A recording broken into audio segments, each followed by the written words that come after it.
Welcome to another episode of the Data Revolution podcast. This is where we explore the intersection of society, culture, data and technology. This podcast offers insights into the evolving role of data and AI in shaping our world. I'm your host, Kate Carruthers, and this time I will be talking with Jodie Miners.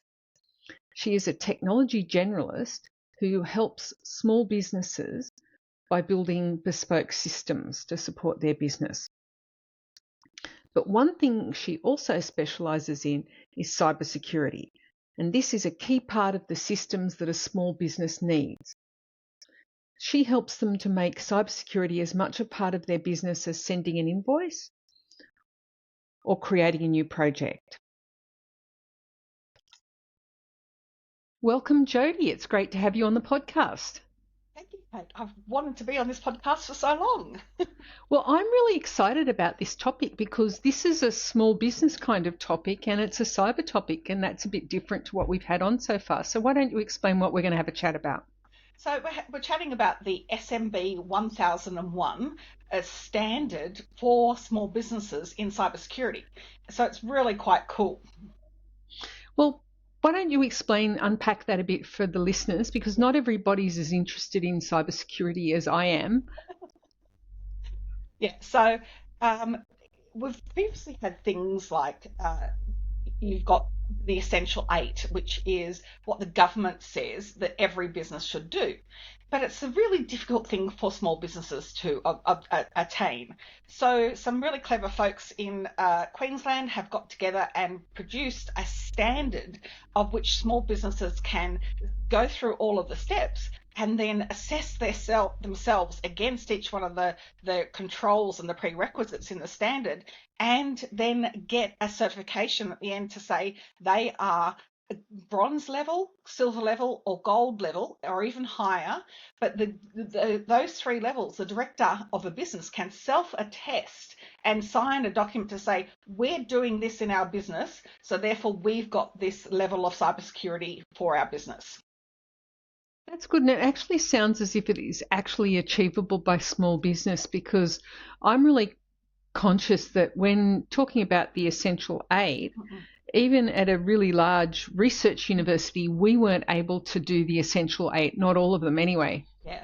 And so with all the other competing things that small businesses have to do, and they have to be everything to everyone, cybersecurity is probably the last thing on their mind.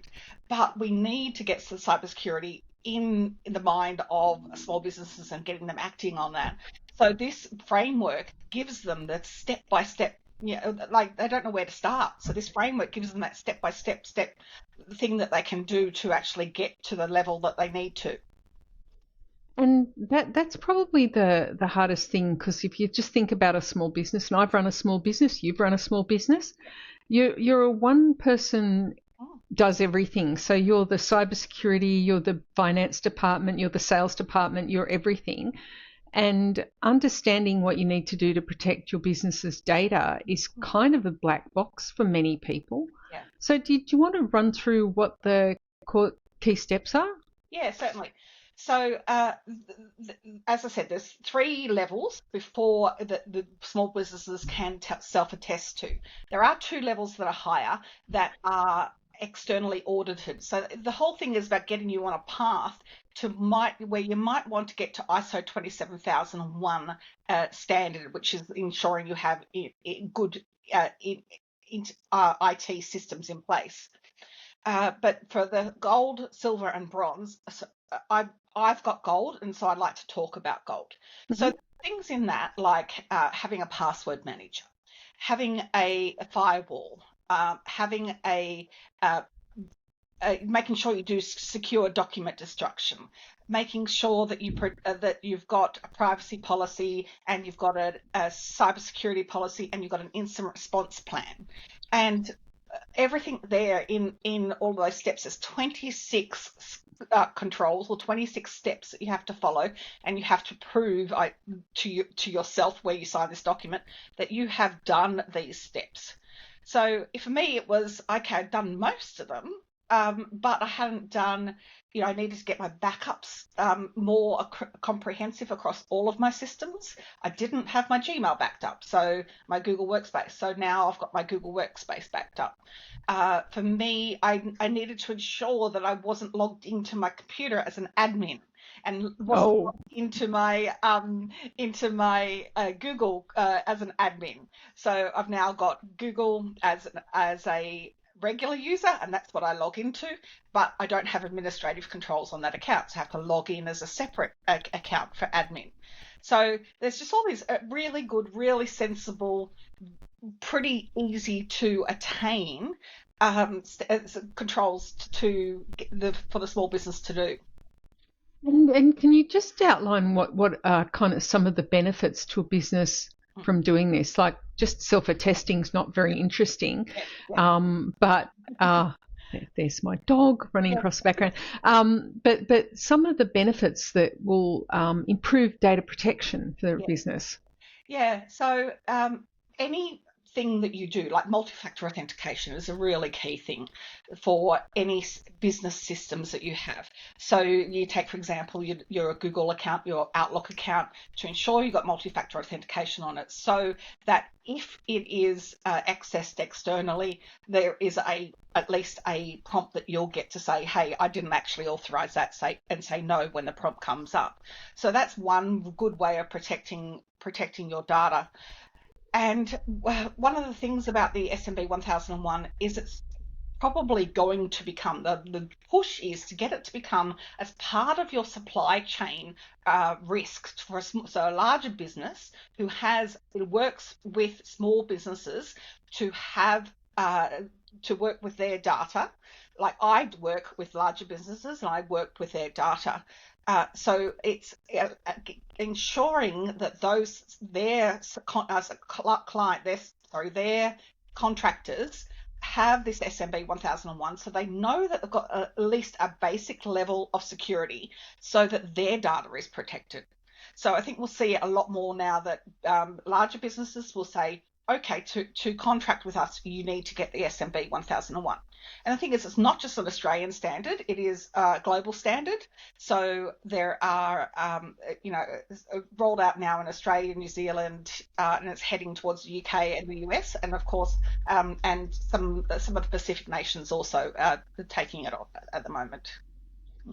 That's really interesting. So it'll become a de facto standard. So it could be an actual benefit for companies that are wanting to get contracts. Yes, and may become mandatory. Yes, that's right. I would love to see it become much more pushed for small businesses to do this because it's doesn't have the overhead, the cost, and the level of detail required for ISO 27001. Most small businesses don't need to get to ISO 27001, and it's just a bit of over too much on their shoulders to do that. So this is this is like, you're not doing nothing. You are saying, signing a declaration to say that you as your business are doing these things. What it also does is puts that onus back on the director of the business, because they're the one who has to sign this. So under the new ASIC, push to get directors much more responsible for this and boards much more responsible for this. And you've talked about this in your last couple of podcasts about getting the board on side and getting directors on side. It really hones into that area that directors need to be a part of this process. That's a really good point. So, so the directors will need to understand this process and understand what they're certifying. And then the other thing is that larger enterprises will be able to adopt this as part of their procurement standards. So yes, it'll be reducing their third-party risk. Yes, so absolutely. I think it'll be really good for smaller businesses. Yeah, and the great thing about the standard is you have to re-attest every single year, but it's also what they call a dynamic standard. So there is a very a board of about 15 people that from all areas of industry in Australia that are running this standard and updating the standard each year. So this year there was an additional one control put on that I got mine sort of earlier in the year, and so next year when I sign, this year when I sign it again, I have to ensure that I met that other control. Oh, So what's the other control? the one that was added in is ensuring that you have a VPN if you use any computer over remote desktop protocol. All right. Oh, the thought that people are RDPing in just still makes my blood run Yes, cold. yes. Oh, well, I live in a world of cloud only, so for me to RDP into a server is very, very unusual. Yeah, but you know, the fact that there are people out there not understanding that how important it is to use a VPN for that sort of thing is a really good thing. So having this kind of checklist approach is really, really powerful. Yeah. So it's excellent. So for me, I went through the process myself, and so as I said, there was the benefit for me was to be able to sleep at night, because I sort of thought I was doing things right, but you're just not 100% sure, and there's things you can definitely do better, like the admin on the PC. You cringed when I said that. No, because you know we all log on as local admins. And something I've resisted for so long, but now that I've done it and realised I think she's not too bad, it's actually so much more comfortable, because the thing is, I know that I am going to click on a link in an email, right? There's no training that can happen to me that will prevent me clicking on a link in an email, because like other small businesses, I work really fast. I'm just doing things and just, doing things a bit sort of on autopilot. So I know that I'm going to click on a link, right? So the things for me is, once I even got the SMB 1001, it wasn't quite enough. So I've got an extra, what they call an endpoint detection and response software. So it will double check that if I click on a link, that won't do anything malicious on my computer. But the fact is that I'm not logged in as an admin now. I know that my computer won't, inadvertently install something. So that's actually really good. So it's these really low level things, easy to fix things that, we don't need small businesses running a SIEM, or we don't need small businesses, installing the latest, big technology thing that many small businesses are offered as, give me one cybersecurity, please, sir. And they offer these, lots of different software. We've got to start from the people and the processes within the business first before we tackle the technology. But there are some technology components to the SMB 1001, including things like the backup. Yeah. And things like the password manager, which a lot of people don't realize, you can start off for free. There are open source password managers, and there are really affordable open source options that people can use, things like Bitwarden, that even for an enterprise is quite affordable. So these things don't have to cost the world, and you can really secure your assets much more effectively. Yeah. And then, you may not need to go through a full single sign-on option, but you might have a password manager where you only give out the ability to log in to your staff without them seeing the passwords and things. And one of the other controls in the gold level is not sharing logins to. Oh yeah, that's so important. The amount of that happens out there in the world, people don't realize, but even in really large organizations, people just log in as their boss to approve something. That's right. Yes. So pernicious. There's no audit trail, and that, for the data protection side of things, is just so critical that, you've got an audit trail of who was logged in when, and so that you can, if something happens, it's a cover your ass type of situation. So again, that's where I come back to it. That allows me to sleep better at night, that I know that I've got these really basics covered, and it's such a weight off my mind. But the other thing is, I've actually got to maintain all of this. I've got to ensure my backups are being maintained. I've got to ensure that I don't install anything untoward on my computer. So it is what I want to ensure that people in small businesses have it as a business as usual thing. Right? Mm-hmm. So my business is in technology, so it's easy for me to get this as business as usual. And so I understand that it's, going to be a bit of an uplift for other small businesses, but it is actually really achievable. Well, so one of the interesting questions that pops into my mind is, What sort of advice would you give to a small business that wants to start out? We'll share links to the standard and stuff in the show notes, but what sort of advice would you give to people who want to just start out with this journey? Yeah, well, the great thing is there's some such great free resources out there. And I've actually done a guide for DIY small business cybersecurity, so that if you are really interested and you want to actually just start this process yourself with no cost, because there is some costs involved in getting gold level certification, because it's got backup and it's got a password manager, etc.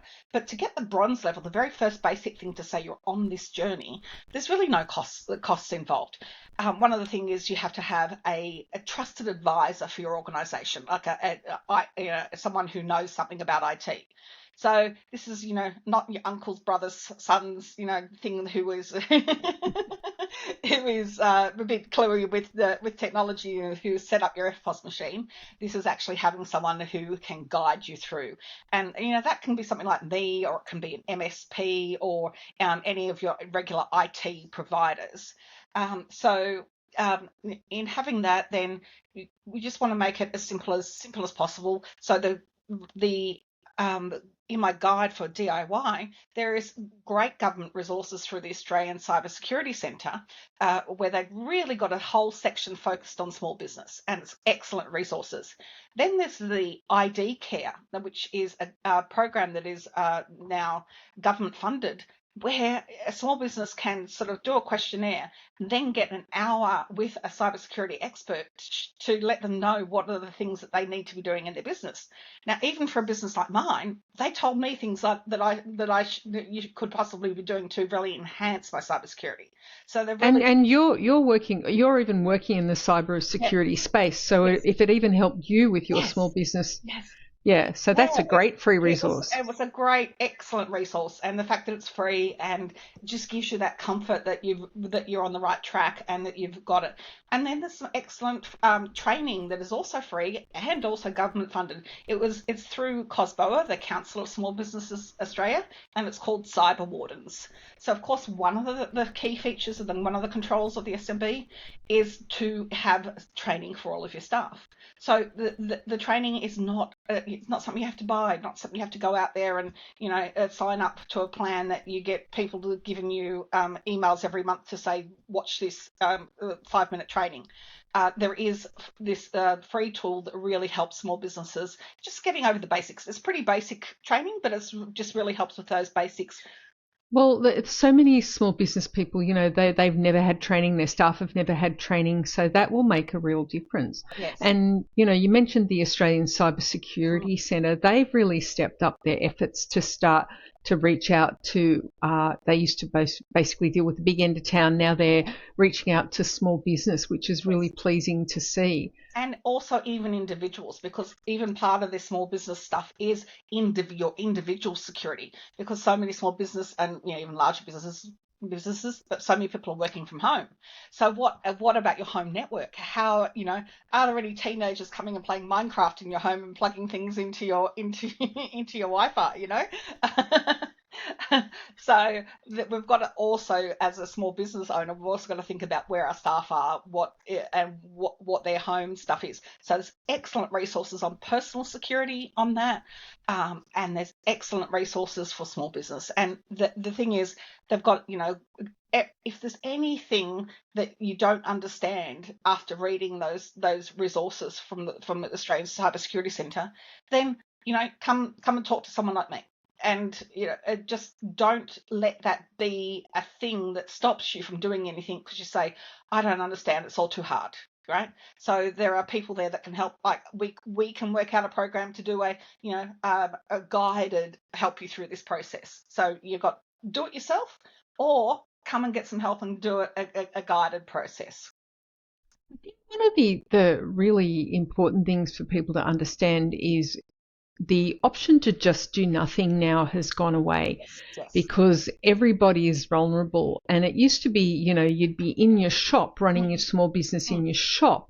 But now, increasingly, your shop is not just your shop. Your shop is an online shop, so there are people doing fulfillment from other locations. Yes. So we've got people everywhere working in our businesses now. And so we've got real cyber and information security risk emerging. So even small businesses that might not realise they've got all this cyber risk now do. Yes. And it's things like ransomware. So if your data got ransomware, do you have a backup that's not on the same network as that ransomware? Because otherwise you might lose all your customer data. Yep. And, what happens if your shopping cart software, gets compromised? What happens if you can't access your shopping cart software? How is it going to impact your business continuity? One of my clients just went jet skiing one day and lost his phone off the back of the jet ski. Oh, my God.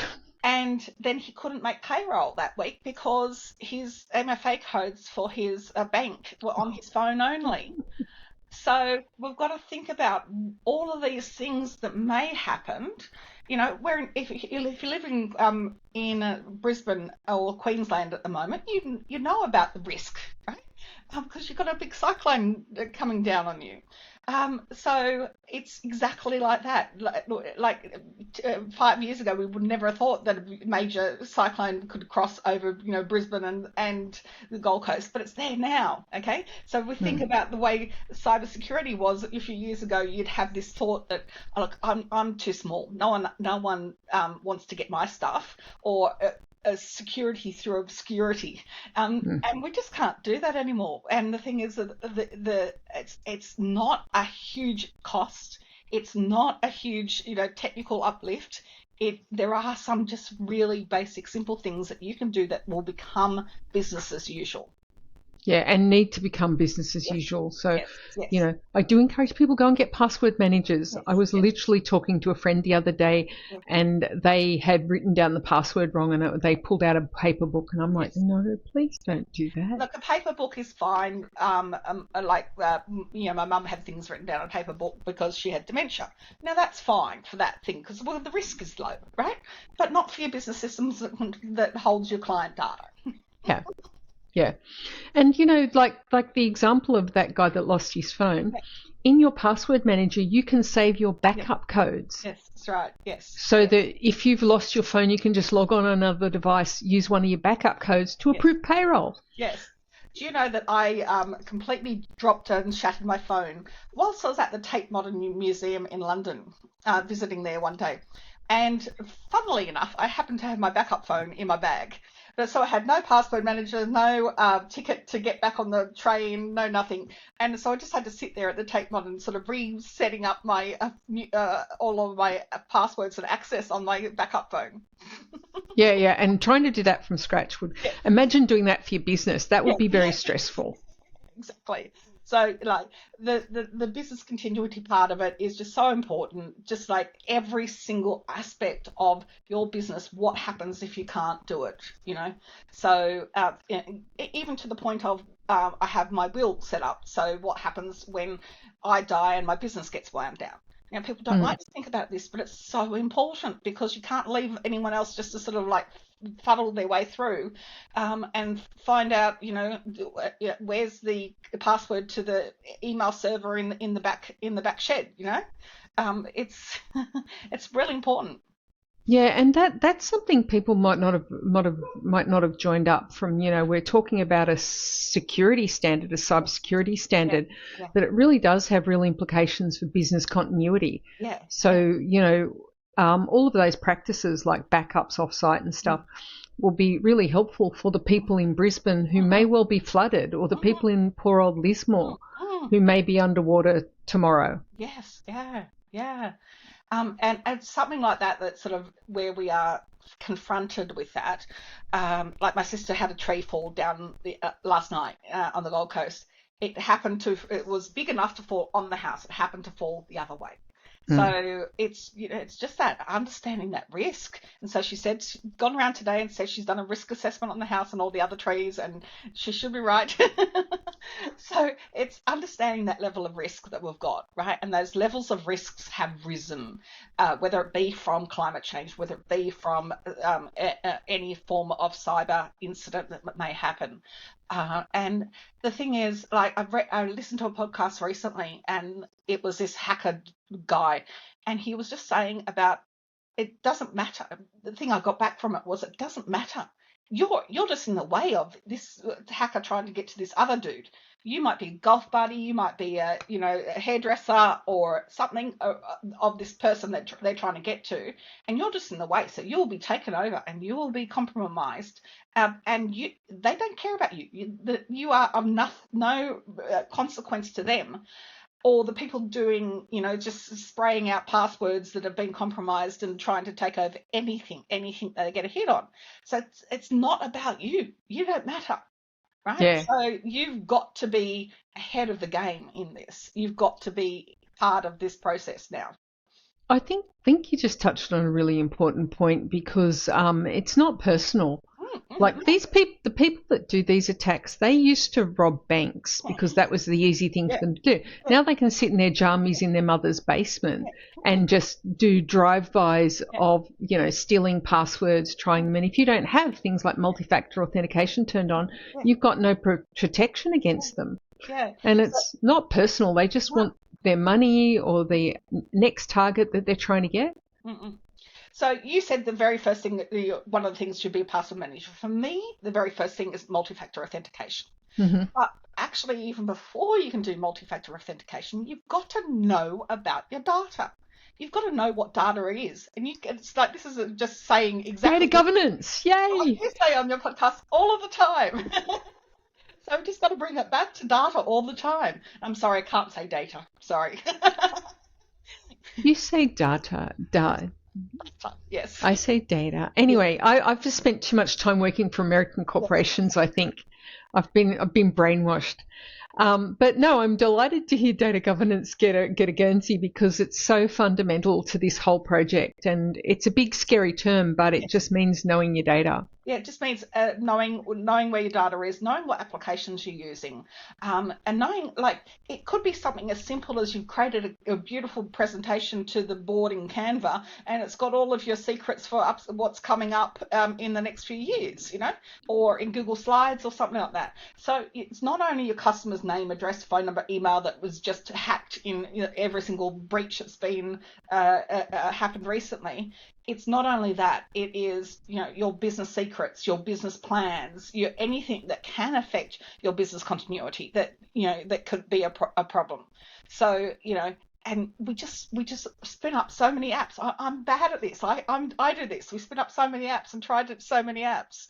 And so that was one of the things that I had to do. And so okay, I need to close this app down. I need to get rid of the 3 different backup devices that I have and only have one good backup device, because I've got to keep them updated.